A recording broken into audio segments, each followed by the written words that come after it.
संत नामदेव गाथा विठाचे अभंग। साधू संत जना करीतो प्रार्थना, भेटवा देवराना द्वारकेचा। तन मन प्राण वेदले त्याचे पायी, येऊन या राही हृदय कमळी। गोपाळाचे मेळी खेळे वनमाळी, यमुने पाबळी वेणू वाहे। शंख चक्र करी मोर पिच्छ श्री, कानी मकराकारी मुक्त फळे। गळा वनमाळा कासे सोबसळा, देखुनी वज्रबाळा तन्मय झाल्या।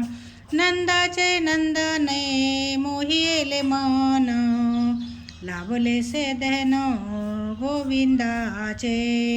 विठ्ठनामयाचा चरणीचा रज, भेटवा यादव राज द्वारकेचा।